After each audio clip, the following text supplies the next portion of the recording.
Assalamualaikum warahmatullahi wabarakatuh. Innal hamdalillah nahmaduhu wa nasta'inuhu wa nastaghfiruh wa na'udzu billahi min sururi anfusina wa min sayyiati a'malina. May yahdihillahu fala mudilla lahu wa may yudlil fala hadiyalah.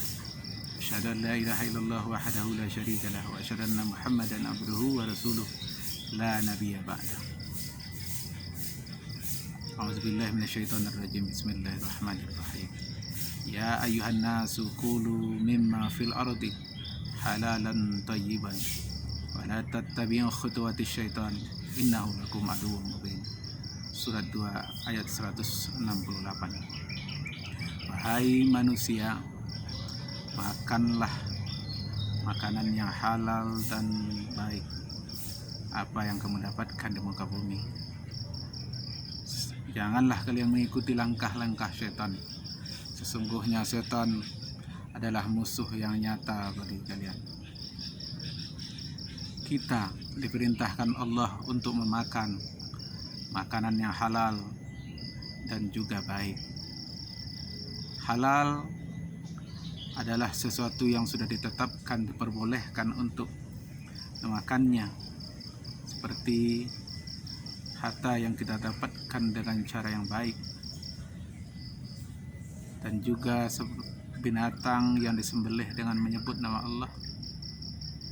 Itu adalah makanan yang halal dan diperbolehkan.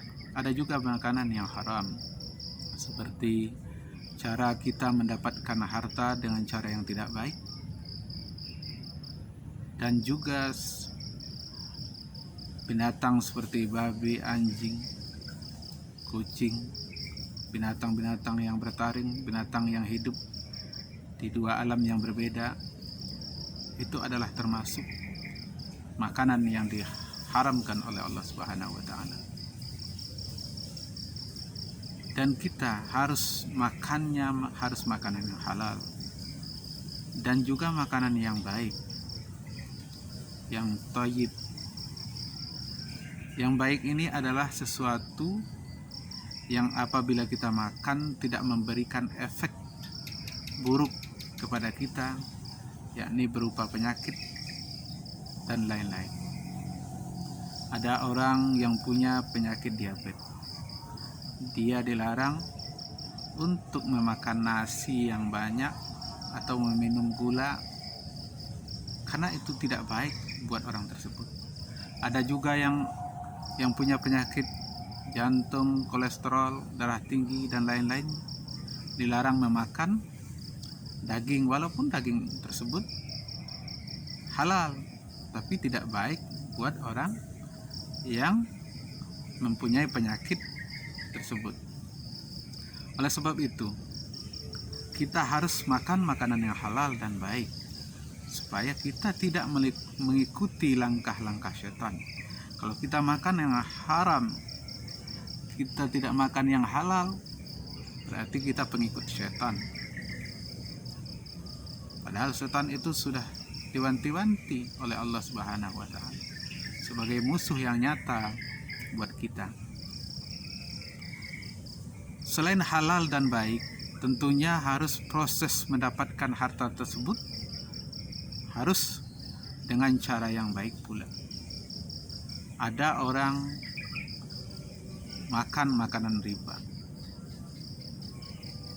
Ini walaupun dia makan nasi dari hasil riba tersebut, padahal nasi tersebut adalah halal, tapi cara mendapatkannya tidak benar, karena dilarang oleh Allah memakan riba. Sebagaimana dalam surat Ali Imran ayat 130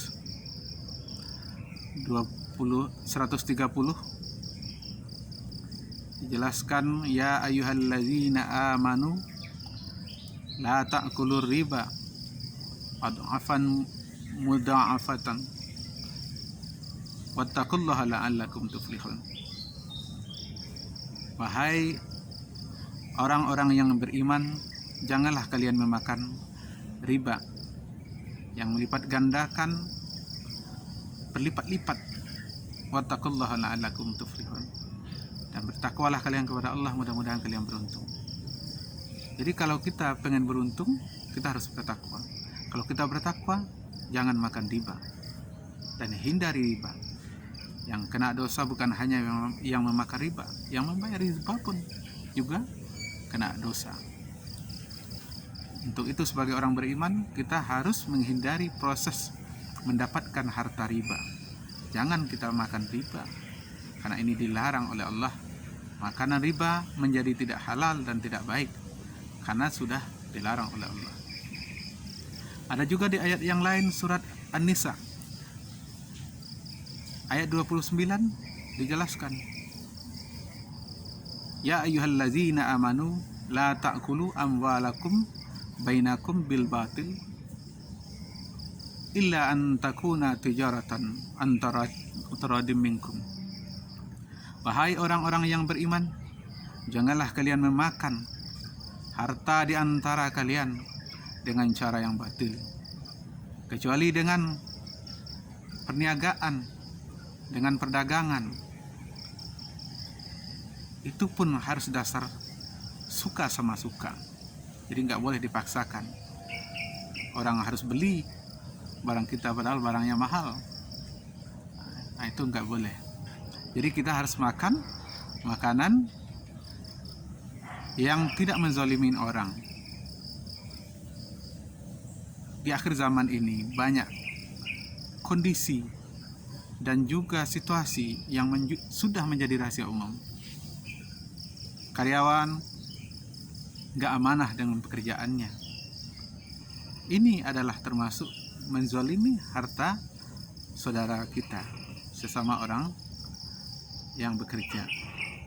Dan juga bos tidak membayar gaji karyawan sesuai dengan ketentuan yang sudah disepakati. Itu juga bagian dari kezaliman, mendapatkan harta walaupun sifatnya tenaga orang. Dan juga pejabat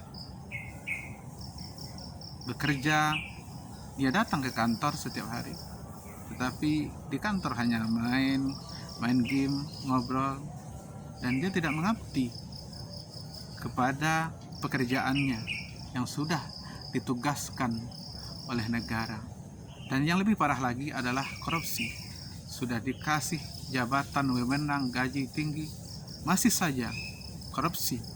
Dan korupsi inilah yang menyebabkan orang menzalimi banyak orang, dan ini adalah termasuk dosa besar.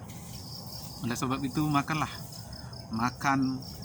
makanan yang halal dan lagi baik, dan juga proses mendapatkan harta tersebut harus dengan cara yang halal.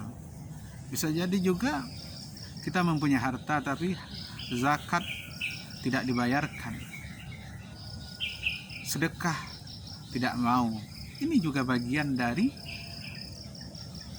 memakan hak orang lain, karena di dalam harta kita juga ada hak fakir miskin, hak anak yatim, dan lain-lain. Oleh sebab itu, untuk menyelamatkan diri kita di akhirat nanti, marilah kita makan makanan yang halal, yang baik, yang proses mendapatkannya juga dengan cara yang baik. Demikianlah, mudah-mudahan ada manfaatnya. Wassalamualaikum warahmatullahi wabarakatuh.